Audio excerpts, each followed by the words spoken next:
Hello all, we are going to discuss about the topic torque due to dipole in a uniform electric field. Uniform electric field la dipole எப்படி behave பண்ணும், non uniform electric field la எப்படி dipole behave பண்ணும் அப்படிங்கிறது ரெண்டு different cases. But NCERT ல uniform electric field மட்டும்தான் இருக்கு. நான் யூனிஃபார்ம் என்ன அப்படின்னு இந்த செஷன் முடியும் போது நம்ம ஒரு சின்ன கண்டென்ட்ல பார்ப்போம். ஸோ ஃபர்ஸ்ட் லெசன்ல torque is equal to B sine தீட்டாங்கிற அவுட்புட் இதே ரிலேஷன் இதே மாதிரி மேக்னெட்டிக் ஃபீல்ட்லேயும் நம்ம ஃபோர்த் லெசனில் நம்ம கண்டிப்பாக படிப்போம். ஸோ இது ஒரு செயின் மாதிரி, இது புரிஞ்சாதான் அந்த லெசனில் அது நல்லா புரியும். ஓகே, ஒரு யூனிஃபார்ம் எலக்ட்ரிக் ஃபீல்டில் நம்ம ஒரு டைப்போலை த்ரோ பண்ணுறோன்னு வச்சுப்போம். அந்த டைப்போல் மைனஸ் ப்ளஸ்ன்னு அலைன் ஆகலாம், இல்லை ப்ளஸ் மைனஸ்ன்னு அலைன் ஆகலாம். இப்போது நான் மைனஸ் ப்ளஸ்ன்னு இப்படி போய் த்ரோ ஆகிற மாதிரி இமேஜின் பண்ணியிருக்கேன். ஸோ இது அப்படியே உல்ட்டாவாக இருந்தாலும் கான்செப்ட் வைஸ் சேமாக தான் வரும். ஸோ இப்போ இந்த மைனஸ் என்ன பண்ணோம், எலக்ட்ரிக் ஃபீல்ட் லைன்ஸ் எங்கேருந்து ஸ்டார்ட் ஆகும், ப்ளஸ்லேருந்து நெகட்டிவ் போகுமா. அப்போ இந்த ப்ளஸ் எல்லாம் என்ன பண்ணும், இந்த மைனஸை அந்த டைரக்ஷனில் அட்ராக்ட் பண்ணும். ஸோ அதோட ஃபோர்ஸ்னால் ஒயிட் கலரில் இங்கே கொடுத்துருக்கேன். அதேமாதிரி இந்த மைனஸ் என்ன பண்ணும், ஃபோர்ஸை இங்கிட்டு பிடிச்சிருக்கும். ஸோ கண்டிப்பாக இது எப்படி இப்படி ரொட்டேட் ஆகுது அப்படின்னு நம்ம பார்ப்போம். ஸோ இப்படி எடுத்துக்கலாம், இந்த லைன் தான் நமக்கு வந்துட்டு ஃபோர்ஸ். ஸோ இந்த டைப்போல் வந்து தீட்டானா இதுவும் தீட்டா, கரெக்டாக? பெட்டர்மெண்ட்டுக்காக இங்கே தனியாக ஒரு டயக்ராம் போட்டிருக்கேன். ஸோ எப்பயுமே கிவன் வந்துட்டு ஹைபார்டினியூஸாக நம்ம ட்ரீட் பண்ணணும். ஸோ 90க்கு ஆப்போசிட்டில் உள்ள ஹைபார்டினியூஸ். அப்போ இந்த காம்போனன்ட் என்ன வரும், எஃப் சைன் தீட்டான்னு வரும் இந்த சைடு. ஓகே, அப்போது இதில் இந்த சைடு எஃப் சைன் தீட்டா, கரெக்டாக? ஃபைன். அதேமாதிரி இங்கே எடுப்போம், இங்கே ஒரு தீட்டா ஆக்ட் ஆகுது. ஸோ பெட்டர்மெண்ட்டுக்காக இங்கே எழுதியிருக்கேன், இதுதான் அந்த எஃப், இது தீட்டா. அப்போது ஆப்போசிட் காம்போனன்ட் என்ன வரும், இது 90க்கு ஆப்போசிட்டில் ஹைப்போ, தீட்டாக்கு ஆப்போசிட்டில் உள்ளது எஃப் சைன் தீட்டா. அப்போது இங்கே என்ன ஆகும், இங்கே ஒரு எஃப் சைன் தீட்டா ஆக்ட் ஆகும். ஃபைனா? ஸோ ஒரு டைப்போலில் கீழே ஒரு எஃப் சைன் தீட்டா, மேலே ஒரு எஃப் சைன் தீட்டா. ஜென்ரலாக டார்க் அப்படிங்கிறது என்னது, எஃப்ஆர் சைன் தீட்டா. ஸோ ஒரு ராட் எடுத்துக்கிறோம், ஒரு எக்ஸாம்பிளுக்காக இது கொடுத்துருக்கேன். F cross R towards hinge தான், F cross R. So thumb outward, இங்கேயும் F cross R thumb outward. Thumb outward ரெண்டுமே அவுட்வர்ட் தானே தம்ப் வருது. அதனால நான் இப்போ டார்க் ஆட் பண்ண போகிறேன். இந்த சிஸ்டம்லேயே எடுத்துப்போம், F sine theta F sine theta. அப்போது torque is equal to torque 1 plus torque 2. கிளியரா? எஸ். டார்க் 1 என்ன, F sine theta R plus இதுதான் டைப்போலில். டைப்போல்னா 2 equal and opposite charges separate by distance 2a. அப்போ இதை ஒரு ஏவாக எடுத்துக்கலாம், இது ஒரு ஏவாக எடுத்துக்கலாம். ஸோ ஏ ஆக்ட் ஆகிறோம், இங்கே ஆறுங்கிறது ஏன்னு போடணும், கரெக்டாக? அப்போது a F sine theta, torque 1 torque 2 ரெண்டுத்தையும் ஆட் பண்ணுறேன். இதுவும் என்னது, ஆர்எஃப் சைன் தீட்டா, அந்த ஆறு தான் இங்கே ஏ, அது ஒரு ஏஎஃப் சைன் தீட்டா. கிளியரா? ஸோ நெட் டார்க்கோட வேல்யூ என்ன, 2AF சைன் தீட்டா. ஸோ இந்த எஃப் என்ன எழுதலாம், EQ அப்படின்னு எழுதலாம். கியூங்கிறது magnitude of the dipole, that is அங்கே நான் ப்ளஸ் அண்ட் மைனஸ் எடுத்திருக்கேன். அப்போ 2A E எஃப்க்கு பதிலாக EQ சைன் தீட்டா.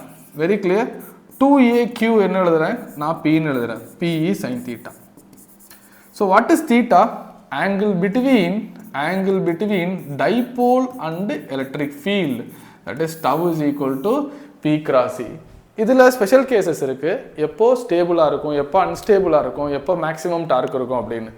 இப்போது ஃபார் எக்ஸாம்பிள் நான் டைப்போலை த்ரோ பண்ண உடனே என்ன நடக்குது அப்படின்னு பார்த்தீங்கன்னா, இது ஒரு uniform electric field.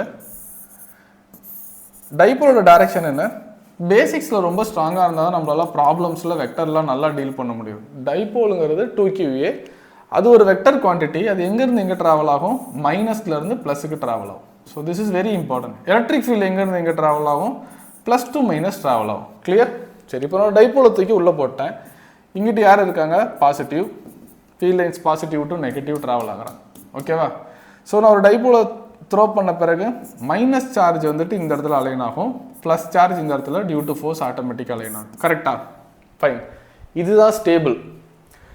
-2 plus dipole P இந்த டைரக்ஷனில் ஆக்ட் ஆகுது. எலக்ட்ரிக் ஃபீல்டும் இதே டைரக்ஷனில் தான் ஆக்ட் ஆகிறாங்க. அப்போ angle between P and E என்ன இந்த கேஸில், theta is equal to 0. So torque is equal to 0. ஆம் right? Torque is equal to 0. This is stable. இப்படியே இருப்பாங்க. சரி சார், இந்த டைப்போல் மூவ் ஆவாங்களா அப்படின்னு பார்த்தா கண்டிப்பாக கிடையாது. ஏன் சார், இந்த இடத்துல ஆக்ட் ஆகிற ஃபோர்ஸும் இந்த இடத்துல ஆக்ட் ஆகிற ஃபோர்ஸும் equal. Because uniform electric field பற்றி பேசிகிட்டு இருக்கோம். நெட் ஃபோர்ஸ் உங்களுக்கு எப்போ 0 கிடைக்குதோ அப்போ தான் உங்களுக்கு டார்க்கு கிடைக்கும், டார்க் எக்ஸிஸ்ட் ஆகும். ஸோ டார்க் இருக்குங்கிறத நம்ம எப்படி சொல்லுவோம், torque is not equal to 0. இந்த கேஸில் பாருங்களேன், இதுவும் எஃப் சைன் தீட்டா, இதுவும் எஃப் சைன் தீட்டா.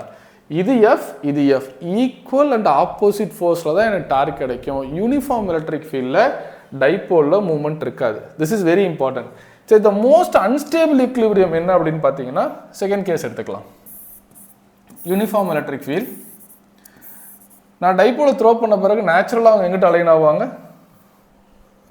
நேச்சுரலாக இங்கே மைனஸ் இருக்கணும், இங்கே ப்ளஸ் இருக்கணும். பிகாஸ் ஃபீல்ட் லைன்ஸோட ப்ளஸ் எல்லாம் இங்கிட்ட இருக்காங்க. ஃபீல்ட் லைன்ஸ் எதை நோக்கி போவோம்? மைனஸ் நோக்கி போவோம். அப்போ நேச்சுரலாக நடக்கிறது இந்த கேஸ். நான் தூக்கி போட்ட பிறகு மைனஸ் இங்கேயும் ப்ளஸ் இங்கேயும் அலைன் ஆகும். இப்போ நான் மேனுவலாக ஒரு ஒர்க் பண்ணி என்ன பண்ணுறேன்னா இவங்களை ஃபோர்ஸ் பண்ணி நான் இப்படி திருப்பி வைக்கிறேன். அப்படின்னு என்னென்னா ப்ளஸ் கியூ மைனஸ் கியூ. இப்போ டைபோல் இங்கிட்ட ஆக்ட் ஆகுறாங்க, மைனஸ் டு ப்ளஸ். எலக்ட்ரிக் ஃபீல்டோ இந்த டைரக்ஷனில் ஆக்ட் ஆகிட்டு இருக்காங்க. ஸோ டைரக்ஷன் பார்த்தீங்கன்னா ஆப்போசிட்டில் இருக்குது. Torque is equal to 180. That is most unstable position. கரெக்டாக? ஸோ இதில் torque is equal to PE 180 போட்டோம்னா நமக்கு டார்க் கிடைக்காது. அப்போ தீட்டா இஸ் ஈக்குவல் டு 180 கேஸில் நம்ம சப்ஸ்டியூட் பண்ணி அதை பார்த்துட்டோம். இது மோஸ்ட் அன்ஸ்டேபிள் பொசிஷன். அப்போ மேக்ஸிமம் டார்க் எப்போ சார் கிடைக்கும் அப்படின்னு கேட்டால் ஸோ இப்படி இருக்குது. Either plus minus or minus plus. Dipole direction minus to plus, electric field இந்த டைரக்ஷன். அப்போ ஆங்கிள் எவ்வளோ? 90 டிகிரி. அப்போ torque is equal to PE sin 90 degree. So torque is equal to maximum. Clear? So இந்த இடத்துல இப்போ dipole ஒரு angle align ஆயிருக்கு. இதுதான் டைபோல் டைரக்ஷன், இது எலக்ட்ரிக் ஃபீல்டோடது, இது தீட்டா அப்படின்னு கேட்டால் P cross E, this is very important. P cross E, this is the theta angle between P and D. கரெக்டா? Stable, unstable, maximum. இம்பார்ட்டண்ட்டாக நீங்கள் கான்செப்டுவலாக ஞாபகம் வச்சுக்க வேண்டியது நெட் ஃபோர்ஸ் 0 இருக்கிற பட்சத்தில் தான் நமக்கு டார்க் கிடைக்கும். யூனிஃபார்ம் எலக்ட்ரிக் ஃபீல்டில் நெட் ஃபோர்ஸ் 0. சரி, நான் யூனிஃபார்மில் என்ன சார் நடக்கும் அப்படின்னா மே ஆர் மே நாட்.